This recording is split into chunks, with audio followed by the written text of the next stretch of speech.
Jason, what's up, buddy? How are you? Hey, Dan, good to see you. So glad to All join right. you for this, goodness gracious, fifth episode in this series. Pretty wild. We're at number five. So, those that are out there listening, episode five is titled The Power of Partnership. And it's something that I think is so important inside financial centers is how you build that partnership and how you build that synergy. We say it often. The most successful financial professionals are those that have the best relationships with their financial centers, no question. In today's episode, we really dove into a lot of different tools and things to do inside that financial center to really hone in those relationships and go from working in a silo to working as a team. It's pretty awesome. And we've all been there. We've all been in teams where there seems to be sometimes the one person off to the side. Hopefully, it's never been us, but we've probably been that person at times where Sure. just, a little bit off every single day, week, month. And then you get to a year or two down the road and you realize now there's 8 silos inside the bank, the branch, the financial center. Everyone's doing their own thing. And we just got off a long time ago. And so it's easy to kind of get off course. But that's why I love today's webcast because we have to fight to stay on course. It's not easy. Like you have to No. continually fight for it. And when you do, you see the magic. And I love that we talked about how 1 + 1 = 3. 1 + 1 = 3 because it just compounds, it just grows, just pushes the momentum when we're doing the right things at the right time. Absolutely. Look, the one thing that I took away that I loved in this whole episode was the message that inside the financial center, it's really about there are clients. They're Mm. not my clients. And I think as financial professionals, lots of times we kind of hone in like, hey, I am the center of this financial center and these are my clients and or they're going to become my clients. But when you can bring everyone together with just a simple change of philosophy, just by saying, oh yeah, and you kind of reiterating over and over throughout the years, these are our clients, you're really going to go a long way of building that team feeling more than anything. It's not about what it's said on paper, what it's what you're saying. It's truly making the financial center partners really feel like there are clients and that you're in it together. Yeah, it's huge. It's huge. And it's, again, it just goes back to that solo versus the team. And, when you start to get off course, you just start dropping into the solo thing. And so, why don't we just dive in for a second, maybe from the financial professional point of view, what are some of the things that we could be doing as financial professionals to make sure that we're not the ones being the solo. We're not being the silos. We're not being the ones who are off to the side. Yeah. Man, absolutely. I think the number one thing is get to know the people in your office. I mean, you generally have to want to, um, make those relationships. You got to be generally curious to what's going on in their lives. You want to get to know them, and you got to talk to them. You got to communicate with them. You got to say hi to them. You got to do you bond with them socially. You got to reward them when they're successful. You got to and that's not only with events or anything like that. It's simply just bringing their name up in a huddle and just giving them recognition. That's the key, man. And it's not about a rigid process. It's just about building the bonds with people that you show up every single day with to accomplish a task and build relationships. It's that simple. I love it. And that's culture 101. That's culture 101. And especially if you want your leadership. I mean, again, uh, leadership is influence. And so if you want your influence to continue to grow, especially in positive ways, right? Because our influence can grow in negative ways. We could be very influential inside of our financial center. in a way that nobody wants to come near us. Nobody wants to talk to us. Nobody wants to refer anybody to us.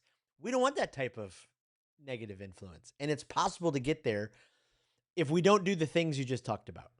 Genuinely care, learn names, learn kids' names, all of that kind of stuff. It's just so powerful. So when we do strive for the powerful influence, the positive influence, it's incredible. If you take a few moments throughout the day and you check in with people, if you follow up questions with what's going on in their lives, you laugh with them over maybe a funny client interaction because we all have them. We've all been there. Those type of things are just going to continue, uh, building it, and then it just becomes this seamless handoff when the referrals are happening. Instead of, the how come you're never telling me? How come there's no more of that? It's just seamless. It's like, oh, everybody understands their cues and everybody's starting to move. And I grew up in Detroit. No offense to my friend on the other side of the camera, but we have real hockey in Detroit. Oh, And actually, I can't really complain. I can't really say anything because my whole adult life, the Flyers have not won anything. So I guess I now, heard so. now my Red Wings aren't quite doing quite well now, but when I was a And you had a kid, run in the '90s. Hey, yes, zero, yeah, zero well, when Stanley I was a Cups. kid, the Wings were I moved incredible to and they Florida. were There's been seamless. four in the state. But one thing that was amazing about the Red Wings when I was a kid is, uh, all of a sudden they started all these Russian players at once, Sergei Fedorov, and I mean all these amazing players. And when they all got onto the ice at the same time, it was seamless. I mean, it was just this powerful, like they were in sync with each other so incredibly well. That's the same thing that happens when we're building a referral culture. We're client first. There's no more me. It's no more my client. This is, your client. No, it's ours. One team. We start to do these seamless handoffs. And when that happens, look out. Because now, on the quarterly calls, your team's going to, if not be towards the top, it's going to be at the top. Yeah, one of the things, from my perspective, one of the things that I see a lot is someone, I'll meet someone, a couple different things. First, you could tell advisors that are traditionally more, I guess, how do I say it? They're just a little more anxious, right? They're a little bit, they're just more a little bit high strung, or they're Yep. just they're behind on their month, and you can kind of feel that energy, and then there's advisors that are more calm, at peace. They like they're experiencing some success, but they're also the ones that are more likely to be in the branches talking to people, because when you're under the gun and you're under pressure and you're kind of getting your own head, you kind of tend to silo off a little bit. So, taking I would say taking the time to really connect with your coworkers, they're going to help you become a better financial professional, because you're going to be in a better mood mentally and physically by just being around other people that are just happy or positive. Um, so when you think about in terms of building those relationships, I think it's really important, in that matter. It's just huge, and especially, like, I love what you said there because, yeah, we're here's the thing to remember: we're all going through something. There's weight on all of us. The stress is there; it's real, and so why, as a team, add to it on each other? And so, or why not when you see somebody else drowning, or you see somebody else being weighed down so much, and Lift them you up. have the ability to help relieve some of that, why not do that? And so maybe it's as simple as checking in with them because their kid got into a car accident and they were trying to figure everything out. Or, oh, you know, somebody forgot to do the paperwork the right way or submitted something wrong and the system got all messed up, and it's so easy to start pointing fingers and wanting everything to collapse. Well, instead of doing that, why not say, hey, we're in this together, we're going to figure it out, let's go to town. Now, there's a whole different category if somebody is habitually late, messing up, doesn't care, toxic. Okay, that's a different category. But if they're legitimately bringing their best self, doing everything that they possibly can to try to succeed, we got to be in there together. We're stronger together. We are stronger together. You got to expect, we're all human. You got to expect human error. And the way you handle those errors with your team is the difference between having a great year and having an okay year. Yep. There's many times where, my internal partners has made an error, and I just take responsibility because I'm the face of the footprint. And I know that goes a long way for him because now he has confidence to go out and do what he's got to do without making errors, because he knows if he gets, I'm going to have his back. I think that's really important inside the financial center. One of the things that we hear a lot, Jason, that I hear a lot at least is, I'll talk to people and I ask them, what's the referrals like? How you doing? How's your branches? And often I get timed, well, this branch is great, that branch is great, that branch doesn't do anything. Like, I don't understand it. And, sometimes there's a lot of turnover. Sometimes there's a lot of different, but I think as financial professionals, you tend to gravitate towards the ones that are producing. It's just natural. Someone's produced, someone's giving you referrals. You're going to go back and you're going to take care of them. And you might not want to take the time to build that culture in that branch that's not doing well. Well, that's a big opportunity for growth, because your ability to take a really good branch that's referring and make it even more is going to be a lot more difficult than taking a branch that's underperforming.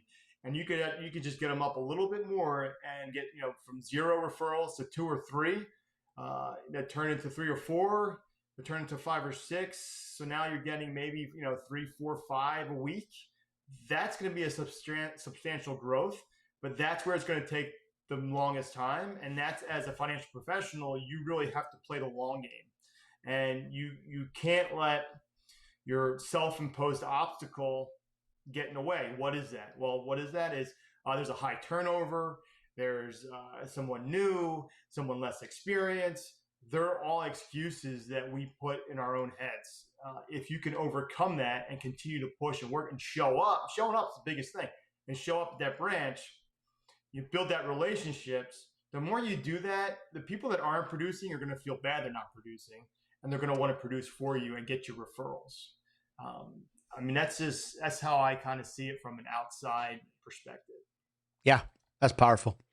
That's just huge when we're able to do that and look for those, different kind of ways, especially to, the thing that I think we hear a lot about is, we celebrate the numbers on the scorecard.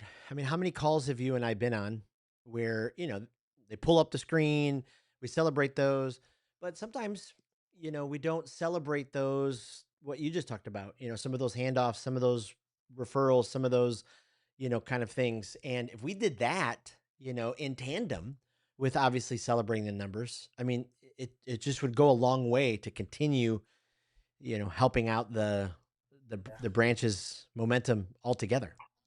I've been on calls like that, and I tell you, the people that are being mentioned on those calls as doing a great, uncovering an opportunity, having success with an advisor.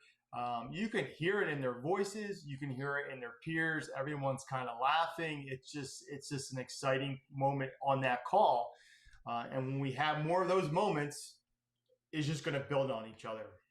Just like that, just like your awful Detroit Red Wings. You know what I mean? Like, they build on it, they get better, they get momentum, you start to feel better. You're in that, what we used to call the zone when we used to play Sega. I don't know if you ever played Sega, but we used to play NHL Hockey 97, and you'd get in that zone where you couldn't stop anybody. Detroit would always get in that zone.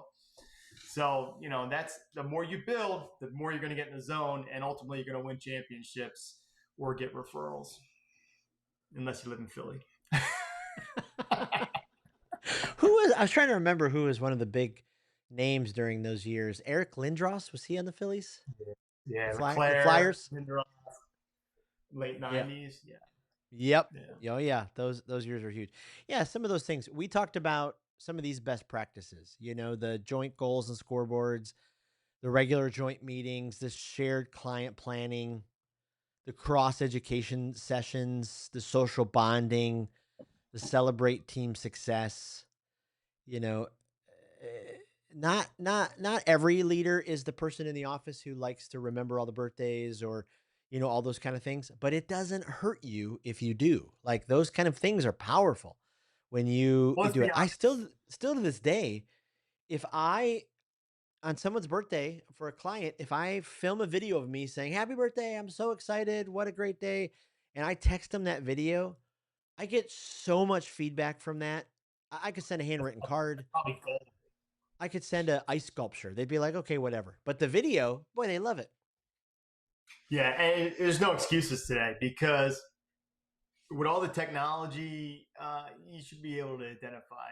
I know, we have reports that are ran to us on people's birthdays. It's just it's so easy to keep track of if you're in a branch and you have 6 team members, it's easy to be able to put that in your Outlook for when their birthday pops up. I mean, that's really no excuses. You should really do that, or at least, well, usually when somebody's birthdays, they start talking about it. Week to week, you should be able to bring in something or do something like a video. I think that's table stakes for building culture. Yeah. It's just huge to be able to do that. It's just huge. And I just love that each of these episodes have built on top of each other. And, they started off so simple. We started with it starts with hello, like the biggest no brainer. But we just sometimes we get a little off course and we just kind of stop doing those things. And, like we talked about, let me see if I can bring up the right slide.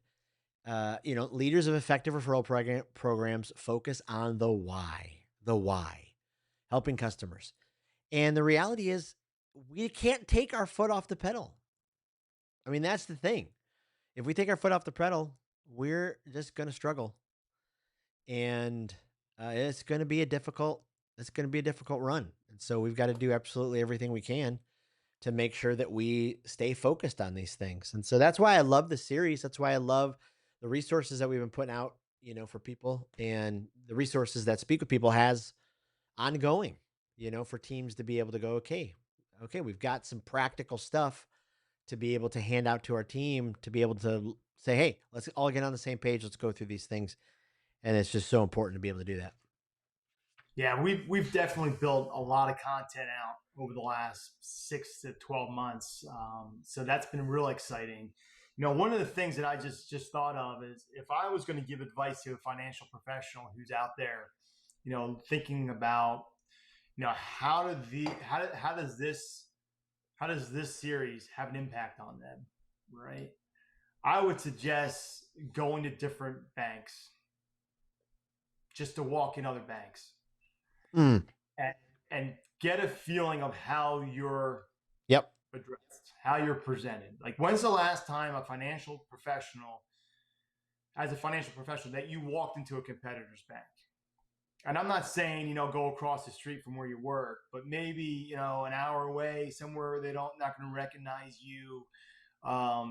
Just go in and just ask about rates or see how people treat you. If you do more than 5 or 6, I'm telling you, you're going to get a different reaction at each one, and you're going to realize how impactful those first few moments are when you walk into a new financial center. Oh, absolutely. I mean, Absolutely. I feel that every single day. I mean, 3-4 times a day, you go into a new financial center. It's a different feeling every single time. And I think if you're a financial professional and you can get that perspective, I think you'll go back and say, okay, look, this is something you'll know whether you're doing it well or not. And if you're not, you're going to say, hey, this is somewhere we can start baby steps, have an immediate impact, make those changes. And you'll see, clients being happier, conversations happening a lot quicker, and more people in front of you in no time, because Yep. that sets the whole tone when you walk to a financial center. Whether when someone comes right up to me and says, "How are you?" I'm like, I go into the meeting like with the financial professional. I'm already like excited, just naturally, feeling good versus, going in and it's like, I'm looking around, no one's talking to me. I don't know what to do. It's get a little awkward. I'm just looking, waiting for someone to approach me. I kind of like walk over to the tellers so they can be like, yeah, can I help you? And Yeah. I'm like, oh yeah, I'm here to see Dave. Okay. Oh yeah, hold on, let me see if he's available. I'm telling you, if you do anything, do that, because I think that'll give you a whole different perspective on whether what you're doing inside the branch is really effective with the customers at the first contact. Yeah, I love that. And I remember as a kid, my mom was a secret shopper, That's and awesome. that was the coolest thing ever. A couple of those times, and so it is kind of fun sometimes to be able to, I mean, get that market research, get that, go in and just get the feel for, how you're greeted and how you're done, and I mean, take it back.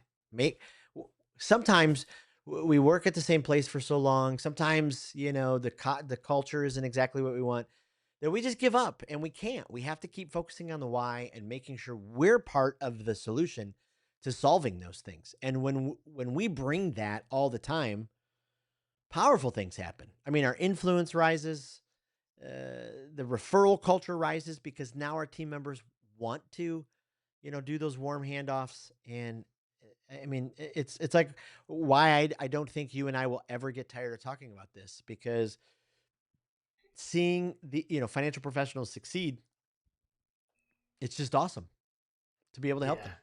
Great. And that's had an impact on me. I mean, me and my wife were had to go into for banking for personal stuff, and we went into a couple offices, and it was like, wow, like it was, and I'm sitting there, this is what I do for a living, and I'm just kind of like, all right, no one's asking me any questions, no one wants to know if we have any additional, assets, or if we need help, or if we ever talk to anybody. Hey, we're just new to the area, and I'm like, what's going on? Like, how these people are passing up a huge opportunity, with me. Now, I was probably not going to move my assets or do anything anyway, but the fact is that I was a target and they didn't even ask. It's always a no if you don't ask.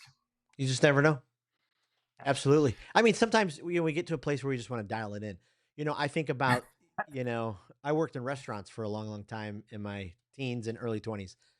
There's nothing worse than somebody coming in, 5 minutes, 10 minutes before close, but you're still open. So, you can't dial in and you still have to treat them. So it's the same way, someone walks into your financial center, whether it's towards the end of the day or, whenever it is.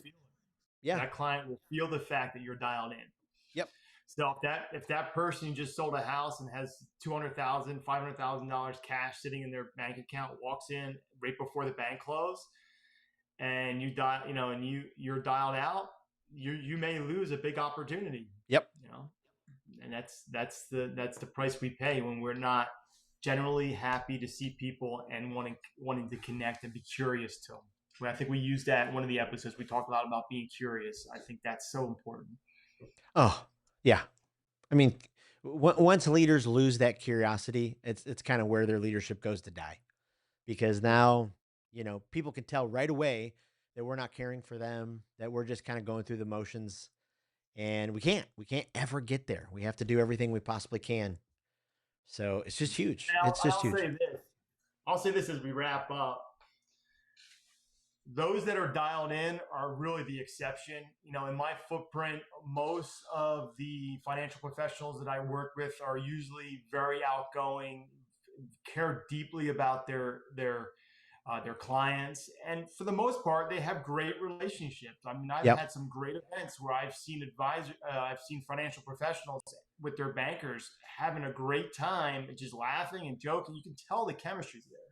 So that's kind of what we strive for, but that's, that tends to be more the norm than not. So it's definitely, this is definitely an episode that can help you if you're having success, bring that success to other financial centers, or build on the success that you're having to make it even more successful. Oof, so that's so good. Yeah. With that, I say let's wrap it up here. I'm thankful that everyone who tuned in is listening. Love to get feedback. Feel free to comment. If you're in the industry, if you're a financial professional, if you work within the banking systems, feel free to reach out to me directly. If you want additional, training, or if you want some more about communication training, check out Speak with People. A ton of resources on Jason's website, speakwithpeople.com, and check out his podcast. And we are just excited to have you listening. And Jason, it's always a pleasure having you across from me on these webcasts. It's a lot of fun, and each and every time we learn as we go. It's awesome. Thanks, Dan. I'm Matt. Talk to you soon. Take care, everyone. Bye.